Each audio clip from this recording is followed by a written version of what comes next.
اور حافظ آباد سے میں نے تعلیم حاصل کی ہے اور پیدا میں کراچی میں ہوئی اور اب خداوند کی پاک مرضی سے پہلے میں نے 2 سال حافظ آباد میں منادی کی ہے اور اب یہاں پر منادی کر رہی ہوں. یہاں بھی مجھے 2 سال ہو گئے ہیں. یہ دیکھیں کہ خداوند کی ہی پاک مرضی ہے. جب میری شادی نہیں تھی ہوئی اس وقت ہی مجھے خداوند نے چن لیا تھا. یہ مجھے نہیں پتا کہ یہ خواب تھا یا یہ رویا تھی. پر میں سوئی ہوئی تھی تو اس وقت خداوند نے کہا تھا کہ میں نے تجھے چن لیا, میں تجھے بہت بڑھاؤں گا.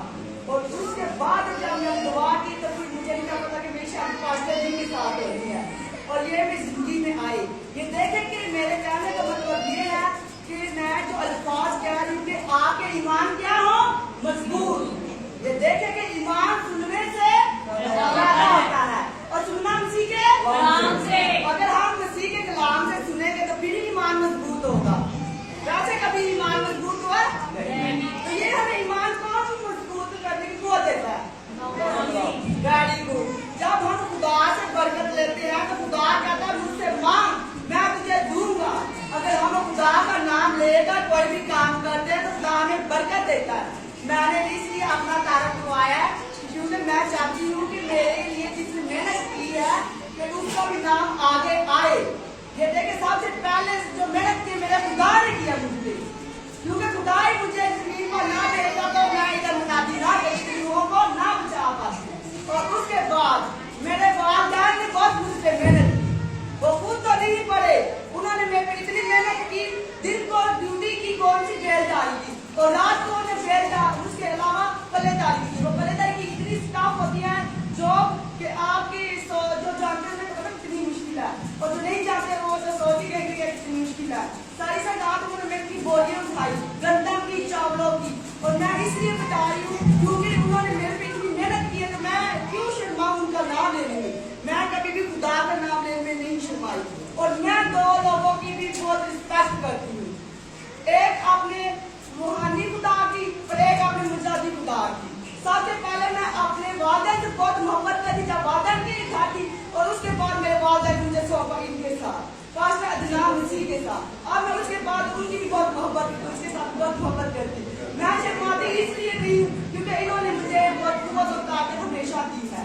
آج میں پہلی دفعہ آپ سب کے ساتھ کلام باندھ رہی ہوں اور مجھے خوشی ہو رہی ہے کہ میں آپ کے ساتھ باندھ رہی ہوں. اور کسی کسی خوشی ہو رہی ہے پاک کلام سننے کے لیے. سب خوش ہیں, آج سب خوش ہیں تو میں بھی خوش ہوں کیونکہ خدا کہتا ہے کہ دوسرے خوشیوں میں کیا ہو خوش ہو. ہمیں ہر وقت خوش رہنا چاہیے. میں نے یہ آپ کے 5 منٹ لیے تو میں معذرت چاہتی ہوں کیونکہ میں کبھی بھی شرماتی نہیں اپنے والدین کا نام بتانے میں. لوگ اپنے والدین کا نام نہیں بتاتے کیونکہ میں بتاتی ہوں. میں اپنے خدا کا نام لینے میں کبھی نہیں شرماتی. کیوں نہیں شرماتی؟ میں اس لیے نہیں شرماتی کیونکہ میرا خدا آسمان کو چھوڑ کر زمین پہ آیا اور میرے لیے میرے خدا نے اخلاق کھائے کوڑے کھائے. میرے لیے میرے خدا نے لوگوں سے گالی سنی اتنی تکلیف سے. وہ مالک تھا آسمان کا اور دیکھیے آسمان کا مالک ہوتے ہوئے میرے جیسا روپ ڈھانگا.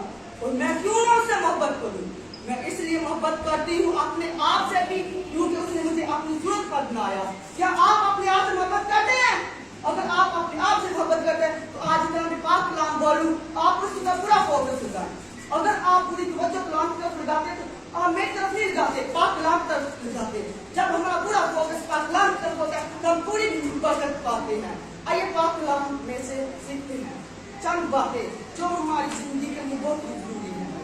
میں امید کرتی ہوں جو بھی میں الفاظ بولوں گی جو میرے لیے میرے خدا ہے تو خدا مجھے قوت و طاقت دیتا ہے. آج کی ہماری مرضی آیت جو ہے یوحنا کی انجیل اس کا 14 باب پہلی آیت ہے. تمہارا دل نہ گھبرائے, تم خدا پر ایمان رکھتے ہو تو مجھ پر بھی مان رکھو. میرے باپ کے گھر میں بہت سے مکان ہیں, اگر نہ ہوتے تو میں تم سے کیا دیتا, کیونکہ میں جاتا ہوں تاکہ تمہارے لیے جگہ تیار کروں. اور اگر میں جا کر تمہارے لیے جگہ تیار کروں تو پھر آ کر تمہیں اپنے ساتھ لے لوں گا تاکہ جہاں میں ہوں وہاں کون ہو تم لوگ. خدا ہم سے اتنی محبت کرتا ہے. خدا کہتا ہے جس جگہ پہ میں ہوں آپ سب بھی ہو. آپ کو اب سوچنا ہے کہ آپ کہاں رہنا چاہتے ہیں. میں اس لیے آپ کے ساتھ شیئر کر رہی ہوں باتیں کہ آپ میرے ساتھ جڑے رہے. کیا آپ غور کر رہے ہیں اس کلام کی طرف؟ اگر آپ غور کر رہے ہیں تو غور سے جو نہیں کر رہے خدا